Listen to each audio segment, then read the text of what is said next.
Pourquoi on s'accroche toujours? Parce que vous vous rappelez ça? Vous rappelez le boycott de 2020? Vous voulez parler d'un sujet, d'un problème? Il faut faire un bref rappel. Non, parce que vous accrochez sur... Donc comme le MRC n'a pas participé en 2020, il est condamné. Qu'on ne vous trompe pas. Rien n'empêchera que le MNC, Mouvement pour la Naissance du Cameroun, ne prenne part aux prochaines élections municipales et législatives. Parce que c'est ça l'objectif de tout le bruit, de toutes ces manœuvres-là. Le ministre, dans sa lettre, s'adresse à lui comme membre, et ça me fait sourire, comme membre du directoire, alors qu'il était bien informé qu'il n'était même plus militant. Il y a donc un défaut de qualité. Défaut de qualité. Le docteur Okala Ebode n'est plus fondé de saisir le MINAC comme membre du directoire du MRC. C'est pas une réunion privée. Une réunion privée qui se passe en ligne, dans le cyberespace. Il vous dit oui, parce que les participants étaient préenregistrés. Tout le monde ne peut pas y aller. Très bien, écoutez. Tout le monde ne peut pas y assister. Très bien, vraiment. La première fois, monsieur Noir, la première fois, ça fait trois fois que vous insultez l'intelligence des Camerounais. La première fois, écoutez-moi. J'ai une question à vous poser. Le MRC, le premier parti politique à boycotter depuis le retour à un système multipartisan. Le MRC est le premier parti politique à avoir boycotté une élection. Pourquoi on s'accroche toujours? Parce que vous vous rappelez ça? Vous vous rappelez le boycott de 2020? Vous voulez parler d'un sujet, d'un problème? Il faut faire un bref rappel. Non, parce que vous accrochez sur... Donc comme le MRC n'a pas participé en 2020, il est condamné. Le MRC est condamné, il ne va plus participer. Nous avons des... Mais puisque vous nous rappelez Serge. Nous sommes en 2026. Serge. Ça fait 6 ans que le MRC a boycotté. Pourquoi vouloir nous rappeler tout ça? C'est l'histoire est têtue. Sauf si vous voulez. Vous pouvez nous rappeler aussi le SDF qui a boycotté en 92. Nous parlons de qui? Non. Rappelez-nous aussi. Rappelez-nous aussi le SDF en 92. Non, le sujet c'est lequel? Parce que vous parlez de l'histoire. Le sujet c'est lequel? Vous parlez de l'histoire. Il faut tout ramasser. Il faut tout ramasser, Simon Metsengue. Je dis ceci. Oui. Le sujet c'est lequel? Nous avons le MRC. Je vous demande donc si le MRC est le seul parti politique qui a eu à boycotter une élection au Cameroun. Je dis ceci. Je n'ai pas marqué MRC, hein, Matitraï. J'ai parlé dans mon introduction, dans mon propos introductif, j'ai parlé des formations politiques. Le MANIDEM, le MRC, le CPP et l'UPC. Moi je dis ceci.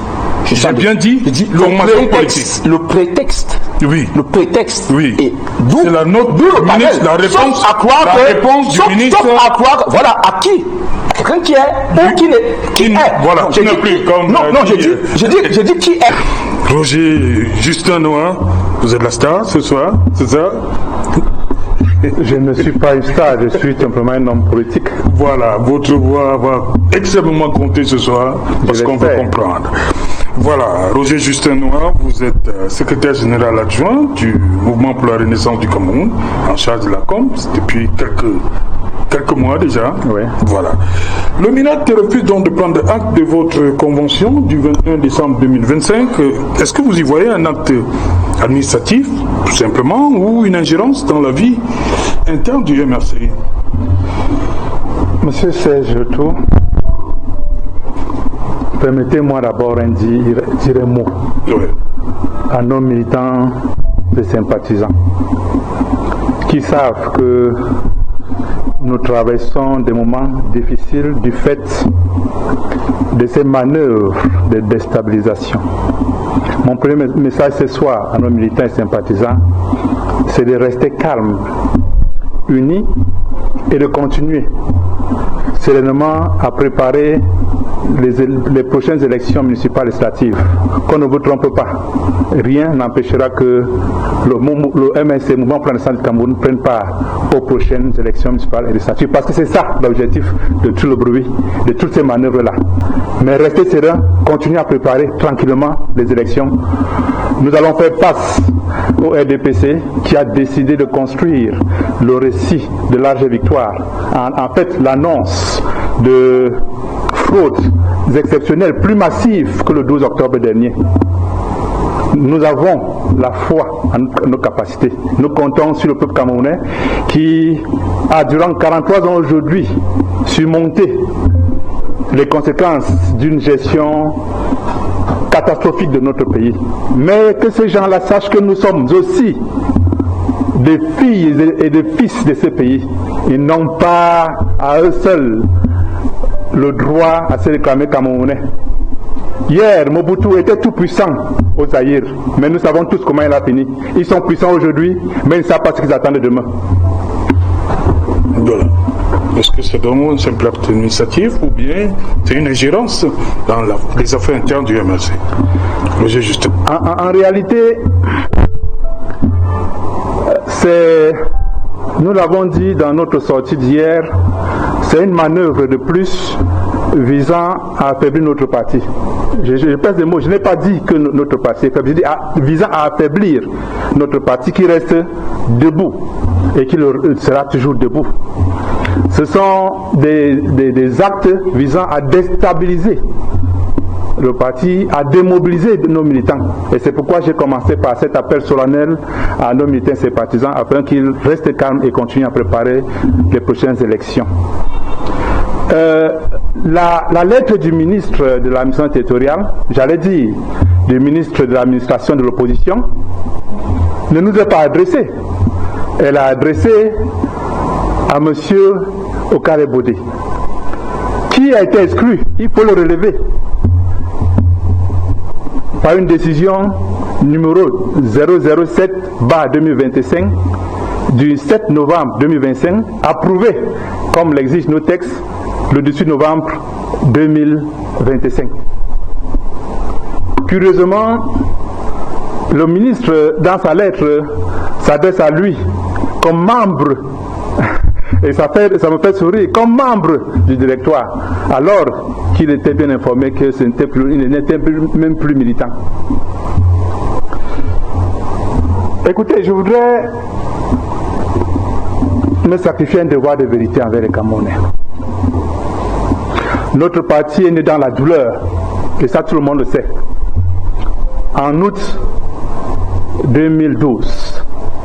Depuis lors, nous faisons l'objet d'un acharnement indescriptible, à la fois du gouvernement, puisque le MINAT était membre du gouvernement, et des autorités administratives. Je voudrais dire aux Camerounais ce soir que depuis la création du parti, et conformément à l'article 5, alinéa 2 de la loi numéro 056 du 19 décembre 1990 sur la création des partis politiques, nous avons régulièrement informé par lettre le gouverneur de la région du centre ainsi que le ministre de la mission territoriale du moindre changement dans nos textes et dans la direction du parti. En 2013, nous l'avons fait. En 2018, nous l'avons fait.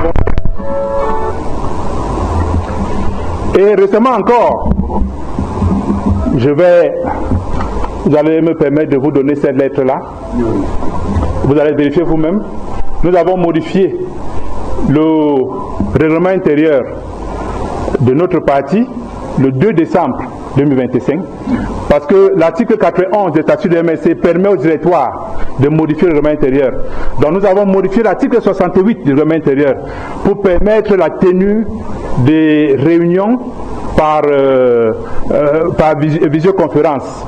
Et nous avons, à la date du 3 décembre, nous avons envoyé, le 5 décembre, nous avons déposé une lettre à la fois au gouverneur de la région du centre et au ministre MINAT. Vous pouvez la voir et vous allez vérifier les dates. Et je voudrais rappeler aux uns aux autres que la loi ne nous exige pas de déposer ces lettres impliquant des modifications dans nos textes ou la direction du parti au MINAT. La loi dit au gouverneur, et nous le faisons, nous allons plus loin que la loi, c'est-à-dire au gouverneur et en plus au ministre de la mission territoriale. Nous avons tenu notre convention nationale extraordinaire qui aurait dû se tenir le 25 novembre 2025, avait été interdite. Nous l'avons tenue par visioconférence le 21 décembre 2025.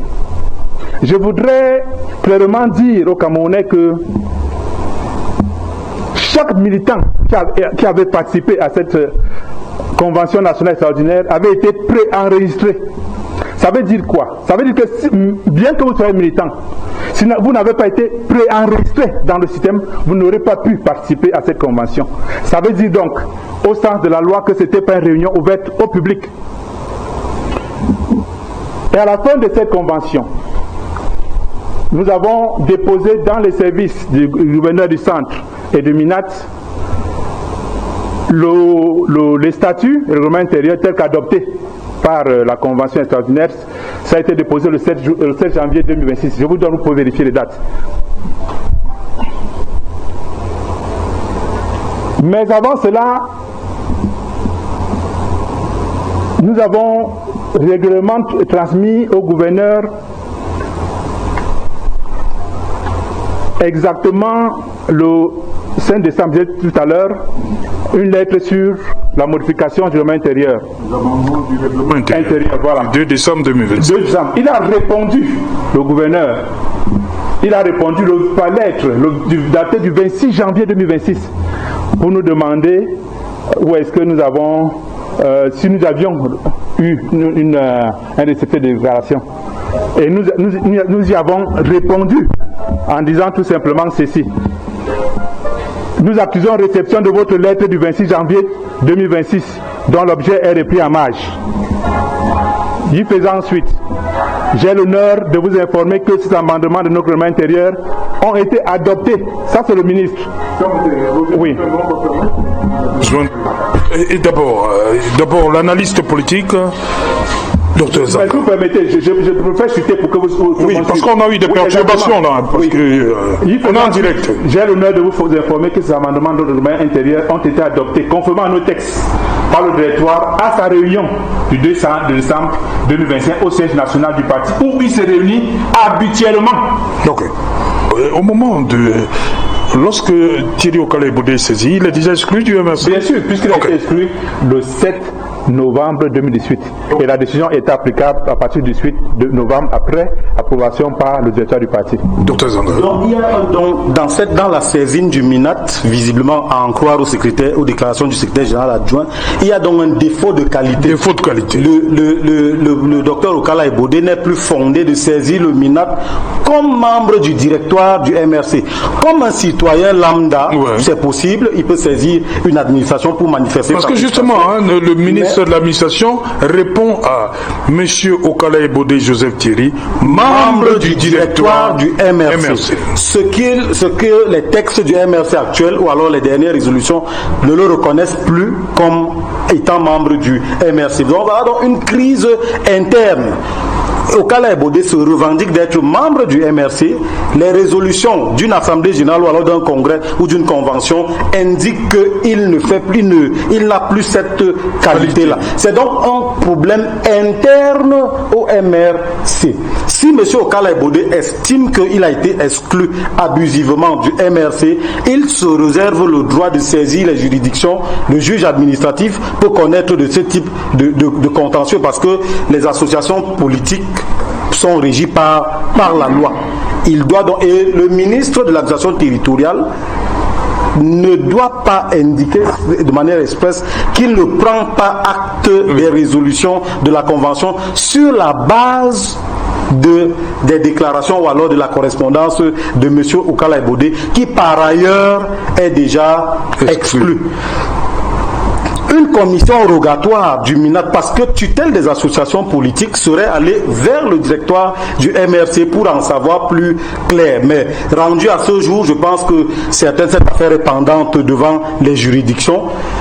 Le MINAT, en principe, devrait en principe attendre donc les décisions de justice relatives à ce désaccord entre M. Okala-Ebodé et la direction du mouvement pour la renaissance du Cameroun. Je voudrais, avant toute chose, je crois que mon compatriote LDPC ils n'ont pas, après 6 ans, ils n'ont pas accusé le coup de novembre de 2020, puisqu'ils continuent à en parler jusqu'à aujourd'hui, alors que tout le monde sait que le boycott est une forme d'expression politique. Et tout le monde sait que s'il faut entrer dans l'histoire, le boycott a largement gagné en 2020. C'est pourquoi ça leur fait mal. Ils ne digèrent pas cette défaite mémorable. Peu importe, vous avez encaissé.